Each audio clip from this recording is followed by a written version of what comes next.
నుంచి వస్తుంది అంటే అవిద్య వల్ల వచ్చేదే ప్రథమం. అవిద్య అంటే చేయవలసిన సమయంలో చేయవలసిన పనిని చేయకుండా లేదా తప్పుడు మార్గంలో వెళ్ళి దాన్ని వదలడం వల్ల వచ్చే దుఃఖాన్నే శోకము అని అంటారనమాట.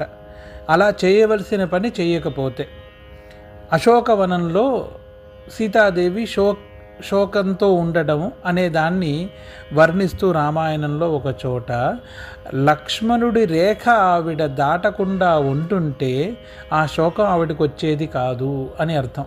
అంటే అక్కడ లక్ష్మణుడి ఆజ్ఞ ఆవిడ పాటించుంటే ఆ శోకం ఉండేది కాదు. కానీ విధివశాత్తు లోక కళ్యాణార్థం రావణ సంహారం కోసమే అది జరగాలి అంతే, అది విధి, అది మారదు. కానీ అది ఒక ఉదాహరణ అనమాట. అలాగే చేయవలసిన సమయంలో చేయవలసిన పనిని సలహాలు ఏవీ తీసుకోకుండా సొంత నిర్ణయాలతో తప్పుడు మార్గంలో వెళ్ళి రేపు ఏదో మంచి జరుగుతుంది అనే ఆలోచనతో ఇవాళ ఉన్నదాన్ని చెడగొట్టుకునే రకం ఏదైతే ఉందో దానివల్ల వచ్చేదాన్ని శోకము అని అంటారు. అటువంటి శోకాల్ని నాశనం చేసి రత్నమయే మణిమయ భూషిత, రత్నమయే అంటే రత్నములతో కూడిన మణులతో కూడిన అలంకరణతో ఉన్న కర్ణ విభూషణ అని అంటారు. కర్ణ విభూషణ అంటే ఇలాంటి రత్నములు మణులు మాణిక్యాలతో కూడిన కర్ణకుండలములను వేసి ఉంది. ఇక్కడ కర్ణము అనే పదాన్ని రావడానికి కారణం విద్య అనేది మనం చదివేది,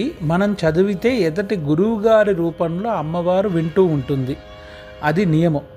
ఏ స్తోత్రమైనా సరే, సంగీతమైనా సరే, చదువుకునే ఏ విద్య అయినా సరే చెప్తూ రాస్తే అది మనకి బుద్ధి వరకు వెళ్ళి మూలంలో స్థిరముగా ఉండిపోతుంది.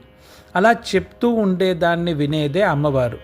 అప్పట్లో శాస్త్రాలు వేదాలు పురాణాలే కాబట్టి అవన్నీ శ్రవణాలతో కూడుకున్నవి కాబట్టి ఇక్కడ కర్ణ విభూషణ శాంతియుతే అనే మాట రావడానికి కారణం అమ్మవారి యొక్క మహాశక్తివంతమైన విద్యాస్వరూపిణి అయిన మహాలక్ష్మి మహాసరస్వతికి ప్రతిరూపము అని చెప్పడం అన్నమాట. అటువంటి విద్యని అవిద్యతో మనం వదిలేసుకుంటున్నాం. విద్య, వివేకము, జ్ఞానము ఇలా చాలా ఉన్నాయి. దాంట్లో చదివితే వచ్చేది విద్య, చూస్తే వచ్చేది వివేకము, వింటే వచ్చేది విద్య, అనుభవంతో వచ్చేది వివేకము. ఇవన్నీ ఒక భాగమే. కొన్ని విద్యగా ఉంటాయి, కొన్ని వివేకంగా ఉంటాయి. కానీ వీటిలన్నిటికీ మూలం ఫిల్టరైజేషన్ చేసుకోవడం, ఏది ఉపయోగించాలి ఏది ఉపయోగించకూడదు అనేది. అదే